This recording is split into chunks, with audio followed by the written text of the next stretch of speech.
दोस्तों 16 और 17 दिसंबर की बैंक स्ट्राइक अभी तक 12:40 पर मैं वीडियो बना रहा हूँ, अभी तक कन्फर्म्ड है।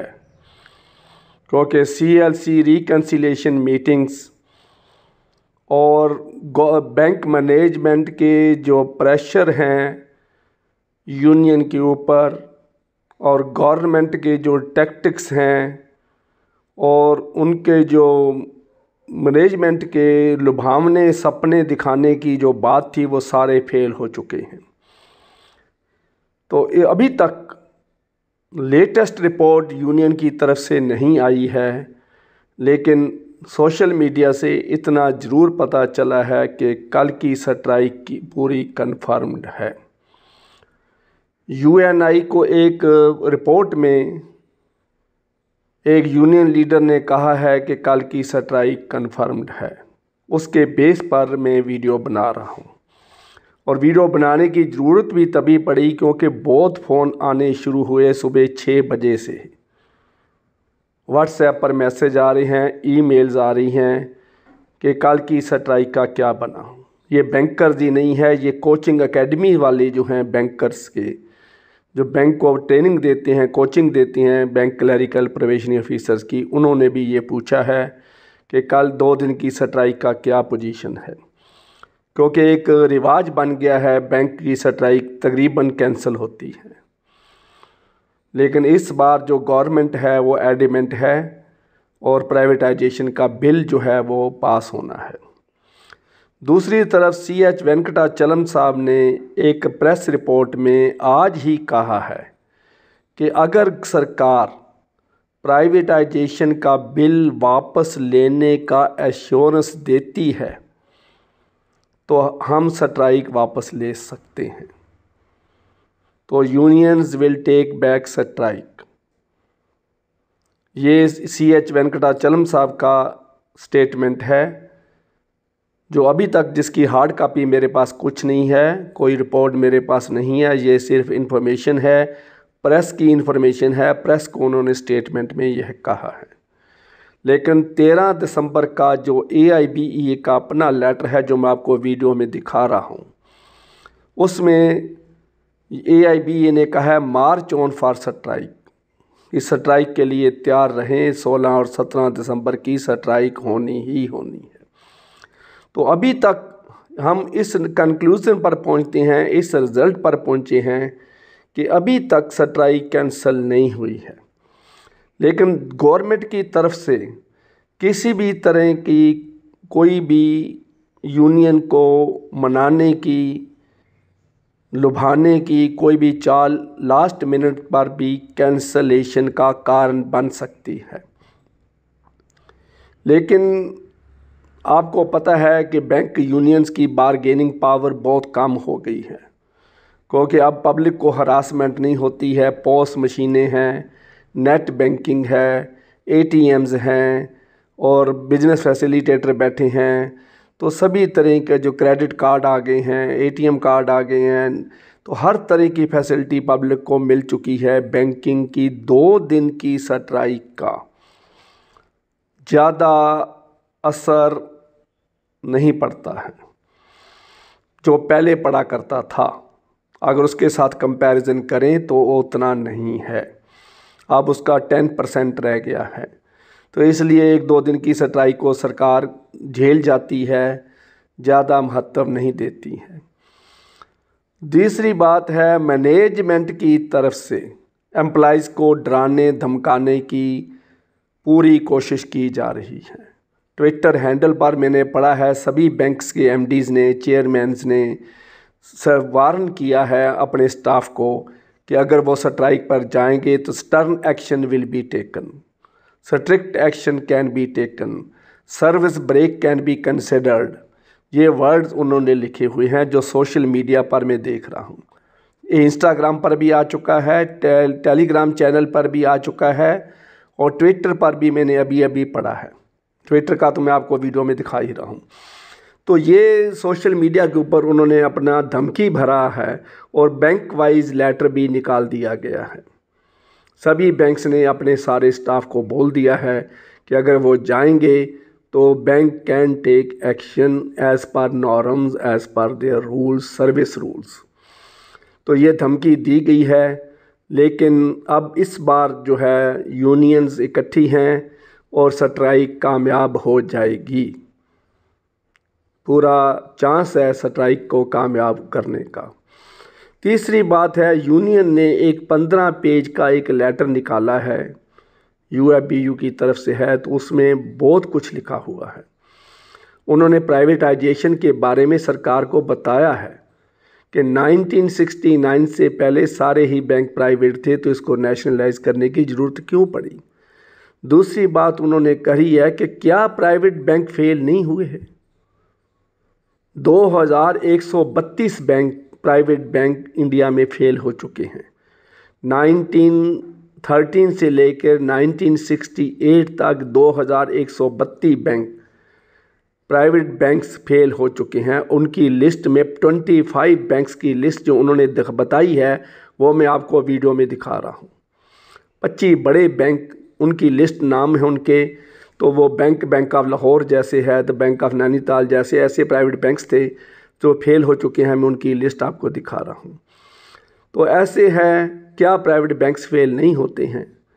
तीसरी बात उन्होंने करी है कि सही मानों में ये बैंकर्स के साथ धक्का नहीं है, ये किसानों के साथ भी धक्का है, छोटे व्यापारियों के साथ धक्का है, जिनको सरकार की स्कीमों के जरिए बैंक जो किसानों को कर्जा देते हैं, किसानों के आसान लोन देते हैं और छोटे व्यापारियों को कर्जा देते हैं और सस्ते कर्जे देते हैं, सरकार की सभी स्कीमों को लागू करते हैं, जन धन योजना जैसे जीरो बैलेंस अकाउंट खोलते हैं, तो ये प्राइवेट बैंक्स करेंगे।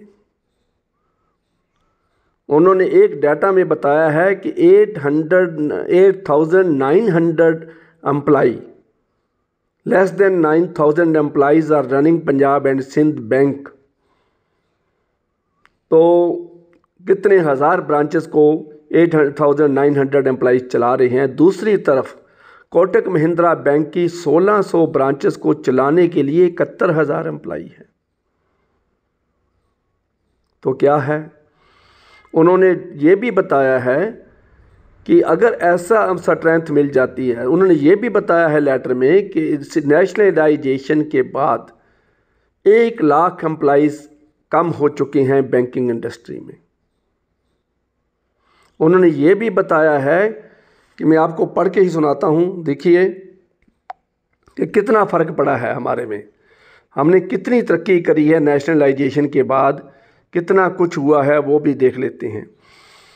तो कितना डाटा है हमारे पास, ये हम देखते हैं कि कितना कुछ हुआ है, लेकिन हमने उसको करा नहीं है। हमने 8,000 ब्रांचेस जो था, तो नेशनलाइजेशन के बाद 1,18,000 ब्रांचेस हो गई हैं। तो उसका रिज़ल्ट क्या निकला, तो हमें क्या मिला, 8,000 ब्रांचेस थी तो 1,18,000 ब्रांचेस हो गई हैं। 5,000 करोड़ का डिपॉजिट था, आज 157 लाख करोड़ का डिपॉजिट है। 3,500 करोड़ का एडवांस था जब 1969 में नेशनलाइजेशन हुई थी, तो 110 लाख करोड़ का जो अब डिपॉजिट हमारे पास है, एडवांस हमारे पास है। तो ये देखना है कि नेशनलाइजेशन से पहले बैंकों की क्या हालत थी। 8,000 ब्रांचेस पूरी इंडिया में चल रही थी। तो टोटल ऑपरेटिंग प्रॉफिट्स भी उन्होंने बताया है कि हमारे बैंक्स का कितने अच्छे ऑपरेटिंग प्रॉफिट है। उसके बाद बताया है कि 1913 से लेकर 1968 तक कौन कौन से बैंक जो है वो फेल हो चुके हैं, प्राइवेट बैंक्स फेल हुए हैं। इसमें ख़ास तौर पे उन्होंने बैंक ऑफ बिहार का नाम बताया है, नेशनल बैंक ऑफ लाहौर है, कृष्ण राव बलदेव बैंक है, बेलगाम बैंक है, परूर सेंट्रल बैंक है, बैंक ऑफ थंजावुर है, बैंक ऑफ द्वाबा बैंक है, बरेली बैंक है, सिक्किम बैंक लिमिटेड है। ये बहुत बड़े बड़े बैंक थे। यस बैंक अभी अभी बेल आउट हुआ है, जो स्टेट बैंक ऑफ इंडिया ने किया है। एक भारत ओवरसीज़ बैंक है, यूनाइटेड वेस्टर्न बैंक है, ये बहुत बड़े बड़े बैंक थे। बनारस स्टेट बैंक लिमिटेड ये भी फेल हो गया था, तो इनको भी नेशनलाइज बैंकों ने बचाया है। तो इन सभी बातों से ये पता चला है कि जो स्ट्राइक है, बैंकिंग प्राइवेटाइजेशन जो है वो बिल गलत है। हर हालत में इसका अपोज किया जाना चाहिए। तो मैनेजमेंट की धमकियां तो आ रही हैं, लेकिन बैंकर्स भाइयों आपने डरना नहीं है। 2 दिन की स्ट्राइक की कॉल है, पे कटवानी पड़ेगी, लेकिन आपने यूनाइटेड रहना है, तभी इस काम को कुछ किया जा सकता है। वैसे तो 2 दिन की पहले स्ट्राइक हुई है, 2 दिन की अब हो रही है, तो इसका ज़्यादा गवर्नमेंट के ऊपर, सरकार के ऊपर बिल वापस लेने वाला प्रेशर नहीं है। बिल का प्रेशर डालने के लिए सड़कों पर आना पड़ेगा। 10 लाख बैंकर्स तो क्या, 10 लाख बैंकर्स की फैमिली को भी आना पड़ेगा। तो आने के बाद ट्रैफिक जाम करना, टोल प्लाज़ा रोकना, ट्रेन्स को रोकना, चक्का जाम करना, कई तरह के उपद्रव मचाने के बाद ही इस बिल को रोका जा सकता है। क्योंकि जो सरकार है वो बहुत ही रिजिड है, एडिमेंट है। जो बिल पेश किया जाता है उसको पास करवाने का अब सरकार पूरा यत्न करती है। तीसरी बात है, निर्मला सीतारमण ने कल ही स्टेटमेंट दी है कि अभी तक कौन कौन से 2 बैंक प्राइवेट होने हैं उनके बारे में उनका नाम नहीं बताया गया है। तो बाकी 7 दिन रह गए हैं। आज 15 दिसंबर हो गई है, 23 दिसंबर को सेशन ख़त्म है। इन 7 दिनों में ही बिल पास होना है। तो बैंकर्स को 7 दिन कुर्बानी के लिए तैयार रहना चाहिए। और एक तरफ से दूसरी तरफ CH वेंकटाचलम साहब ने कहा है कि अगर 7 दिन के अंदर सरकार बिल पेश करने पे अड़ती है और बिल पेश करती है तो हम इनडेफिनेट स्ट्राइक का नोटिस भी दे सकते हैं। एक तरफ तो ये बात भी है, तो मेरी राय से उनको सीधा ही इनडेफिनेट स्ट्राइक का नोटिस देना चाहिए था, क्योंकि 2 दिन की जो पे कटवाने का कोई ज़्यादा मकसद नहीं है। तो अभी तक दोस्तों जो इन्फॉर्मेशन मेरे पास है वो मैं शेयर कर रहा हूँ, क्योंकि मेरे पास कोई कंक्रीट या ऑथेंटिकेटेड कैंसिलेशन, स्ट्राइक कैंसिलेशन की रिपोर्ट भी नहीं है। मेरे तो जो प्रेस रिपोर्ट है उसके बेस के ऊपर मैं दे रहा हूँ, और मेरे पास किसी यूनियन लीडर का हैंड रिटन लेटर या कोई फैक्स मैसेज नहीं आया है। लेकिन चांसेस ये हैं कि स्ट्राइक हो के रहेगी। देखो लास्ट मिनट तक भी, क्योंकि बैंक की कल्चर ये बन चुकी है, बैंक ऑफिसर की स्ट्राइक तो खास कर लास्ट मिनट पे कैंसिल होती है।